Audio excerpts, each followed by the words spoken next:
Hello friends, आज के इस वीडियो में लेकर आए हैं क्लास 8 से प्रश्नावली 1.1।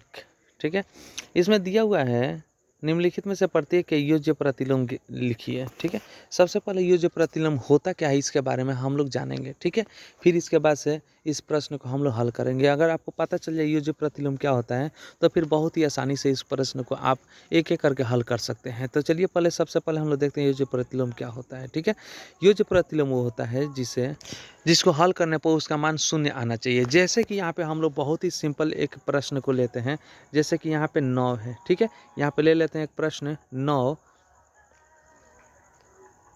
ये हो गया 9, एक प्रश्न ले लिए। ठीक है, अब इसमें से आप ये बताइए कि 9 में से क्या कीजिएगा, कितना माइनस कीजिएगा या प्लस कीजिएगा कि इसका मान जो है वो शून्य आ जाए। ठीक है, तो यहाँ पे जो है 9 में से 9 घटाइएगा तो इसका आंसर जो है शून्य आएगा।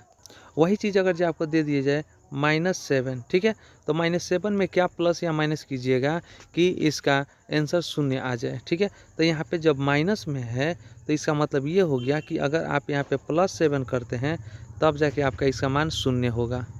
इससे यही पता चल रहा है कि किसी भी संख्या का चिन्ह जो होता है वो प्लस में है तो माइनस कर देना है और माइनस है तो प्लस में कर देना है, तो उसका आंसर जो है शून्य आ जाएगा। तो वही हो जाएगा योज्य प्रतिलोम। जैसे कि यहाँ पे बटा में दिया हुआ है, जैसे मान के चलिए यहाँ पे दिया हुआ है 2/4। ठीक है, 2/4 है का यानी कि कितना होगा योज्य प्रतिलोम। ठीक है, तो 2/4 क्या है, प्लस में है। तो अगर यहाँ पे 2/4 को हम माइनस कर देते हैं तो हमारा मान कितना हो जाएगा, शून्य हो जाएगा। कैसे, तो 4 का एलसीएम 4 हो जाएगा और ऊपर है 2 और -2 कर देंगे, 2 में से 2 गया 0, 0 बटा यहाँ पे 4 हो जाएगा। तो ये हमारा आंसर हो गया, यानी कि 0। कितना हो गया, 0, क्योंकि 0 में 4 से भाग करेंगे तो शून्य ही प्राप्त होगा। ठीक है, तो आंसर क्या हो जाएगा इसका, तो आपका 2/4 दिया हुआ है प्लस में, तो इसका आंसर हो जाएगा -2/4। अब हम लोग इस तरह से अब हल ना करके डायरेक्ट अब लिखेंगे आंसर। जैसे जैसे यहाँ पे दे दिया गया 8/16। ठीक है, 8/16 का क्या हो जाएगा योज्य प्रतिलोम, तो डायरेक्ट लिखिए -8/16 होगा इसका आंसर। ठीक है, अगर यहाँ पे दे दिया है -2/6। ठीक है, तो इसका योज्य प्रतिलोम कितना होगा, तो डायरेक्ट लिखिए 2/6, क्योंकि यहाँ पे माइनस दिया हुआ है तो यहाँ पे क्या हो जाएगा, प्लस में हो जाएगा आंसर। ठीक है, ठीक है, इसका आंसर जो हो जाएगा प्लस में हो जाएगा। अब चलिए हम अपने प्रश्न की ओर चलते हैं। ठीक है, ये आपके सामने प्रश्न दिया हुआ है 2/3 दिया हुआ है। ठीक है, इसका योज्य प्रतिलोम कितना होगा, तो यहाँ पे प्लस में दिया हुआ है तो यहाँ पे लिखेंगे -2/3, यही आपका आंसर हो जाएगा। ठीक है, दूसरा यहाँ पे 25/9 दिया हुआ है तो इसका योज्य प्रतिलोम कितना होगा, तो यहाँ पे डायरेक्ट लिखा जाएगा 25/9 है। ठीक है, यहाँ पे दिया हुआ है 25/9, तो इसको इस तरह से लिखेंगे।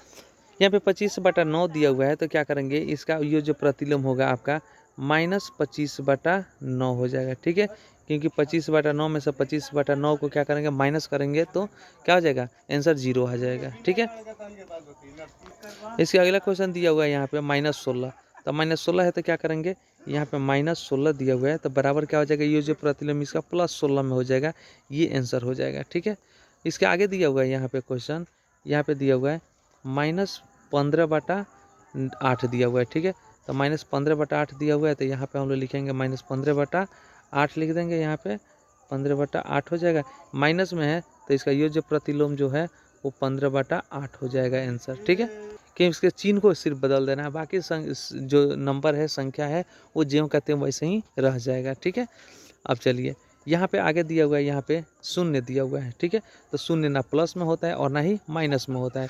शून्य में अगर कितना जोड़िएगा या घटाइएगा तो शून्य होगा, तो शून्य में शून्य को ही जोड़िएगा तो शून्य हो जाएगा। ठीक है, यहाँ पे दिया हुआ है -5/-7 दिया हुआ है, तो यहाँ पे क्या करेंगे, लिख देंगे -5/-7, -5/-7 लिख देंगे। अब यहाँ पे क्या हो जाएगा, योज्य प्रतिलोम 5/7 हो जाएगा। ठीक है, लेकिन यहाँ पे माइनस माइनस क्या हो जाएगा, प्लस हो जाएगा, इसलिए अब ये तो प्लस हो गया तो यहाँ पे आपको माइनस देना होगा।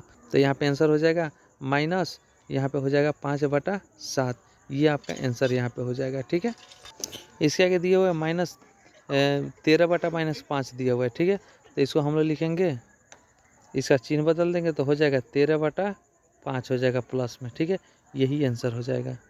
अब उम्मीद करते हैं कि इस तरह के प्रश्न आप बहुत ही आसानी से इसको हल कर लेंगे। अब यहाँ पे दिया हुआ है -2/15, तो इसको प्लस में कर देंगे तो आंसर आ जाएगा। चलिए आगे हम लोग चलते हैं, यहाँ पे 2 नंबर प्रश्न पे हम लोग चलते हैं। 2 नंबर प्रश्न में दे रहा है आपका निम्नलिखित सारणी के खाली स्थान को भरिए। तो यहाँ पे संख्या दे दिया गया है और यहाँ पे गुणन प्रतिलोम दे दिया है। तो गुणन प्रतिलोम क्या होता है, जैसे कि हम लोग योज्य प्रतिलोम के बारे में समझे, वैसे अब गुणज प्रतिलोम के बारे में हम लोग समझते हैं कि होता क्या है। ठीक है, गुणज प्रतिलोम होता है कि दो संख्याओं को ऐसे गुणा करना है जिसका आंसर 1 आना चाहिए। ठीक है, गुणा करना है जिसका आंसर क्या होना चाहिए, 1 आना चाहिए। जैसे कि मान के चलिए कि 2 यहाँ पे 6 दिया हुआ है। ठीक है, 2/6 में किससे गुणा करेंगे कि इसका आंसर जो है वो 1 आएगा। तो यहाँ पे गुणा करेंगे, इसी को हम लोग क्या करेंगे, पलट देंगे। तो पलट देंगे तो ये है 2/6 है, तो यहाँ पे हो जाएगा 6/2। 2 से 2 कट गया, 6 से 6 कट गया, आंसर आपका 1 आ गया। यही आंसर हो गया। तो गुणज प्रतिलोम में आपका आंसर 1 आना चाहिए और योज्य प्रतिलोम में जो हम लोग बना चुके हैं उसका आंसर 0 आना चाहिए। ठीक है, तो यहाँ पे गुणज में कितना आएगा, 1 आना चाहिए। चलिए यहाँ पे जैसे कि दे दिया है 5। ठीक है, तो 5 में आप बताइए कितना से गुना करने पर आपका 0 आ जाए, 1 आ जाएगा। ठीक है, तो 5 है तो नीचे कुछ नहीं तो 1 छिपा हुआ है। अब इसको 5/1 हो गया, अब इसको गुना कर देंगे 1/5 से। ठीक है, तो 5 से 5 कट जाएगा, 1 आंसर आ जाएगा। ठीक है, तो यानी कि हम लोग 5 का योज्य प्रतिलोम गुणज प्रतिलोम जो होता है वो 1/5 होता है। अब इस तरह के प्रश्न को हम लोग डायरेक्ट लिख सकते हैं। कोई बोला अगर जो 6/2 का योज्य गुणज प्रतिलोम बताइए कितना होगा, तो यहाँ पर डायरेक्ट लिखेंगे 2/6 को, इसी को हम लोग पलट देंगे। अगर यहाँ पे कोई बोल रहा है कि 10 का बताइए, तो हम लोग इसको लिखेंगे 1/10 डायरेक्ट लिखेंगे, यही आपका आंसर हो जाएगा गुणज प्रतिलोम का। क्योंकि उस बाटा में जो रहता है उसको ऊपर का नीचे, नीचे का ऊपर हम लोग क्या करते हैं, पलट देते हैं, वही आंसर हो जाएगा। अब यहाँ पे 10 लिखा हुआ है, 10 का 1/10 कैसे हो जाएगा, क्योंकि यहाँ पे नीचे 1 छिपा हुआ है, तो ये 1 ऊपर चला जाएगा और ये 10 जो ऊपर है वो नीचे आ जाएगा। तो इस तरह से हम लोग गुणज प्रतिलोम बनाते हैं। अब चलिए हम लोग प्रश्न की ओर चलते हैं। तो प्रश्न आपके सामने यहाँ पे दिया हुआ है। चलिए ये आपके सामने पहला प्रश्न दिया हुआ है यहाँ पे -13। तो -13 यहाँ पे है, तो इसका आंसर क्या हो जाएगा, गुणज प्रतिलोम लिखना है क्योंकि यहाँ पे गुणज दिया हुआ है। तो गुणज प्रतिलोम क्या हो जाएगा, 1/-13 हो जाएगा। ठीक है, 1/-13 क्यों हो जाएगा, क्योंकि -13 के नीचे 1 छिपा हुआ है, तो वो 1 ऊपर चला जाएगा और ये -13 है जो नीचे आ जाएगा। इस तरह से ये आपका आंसर हो गया। ठीक है, इसके बाद से यहाँ पे दिया हुआ है 5/4। ठीक है, तो 5/4 का क्या हो जाएगा, तो यहाँ पे लिखेंगे 5/4 और इसका योज्य प्रतिलोम हो जाएगा, गुणज प्रतिलोम हो जाएगा, इसको पलट देंगे। तो ऊपर 5 है और नीचे 4 है, तो नीचे का ऊपर चला जाएगा, ये हो जाएगा 4/5, ये आपका आंसर हो जाएगा।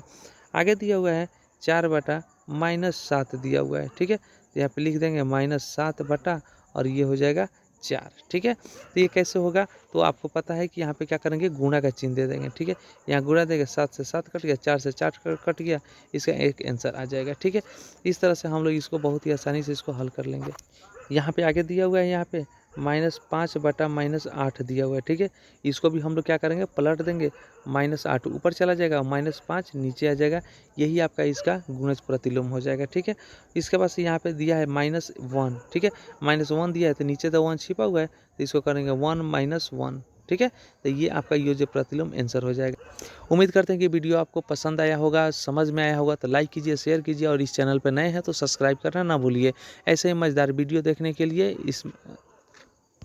और सपोर्ट करने के लिए धन्यवाद। फिर मिलते हैं हम लोग अगले वीडियो में।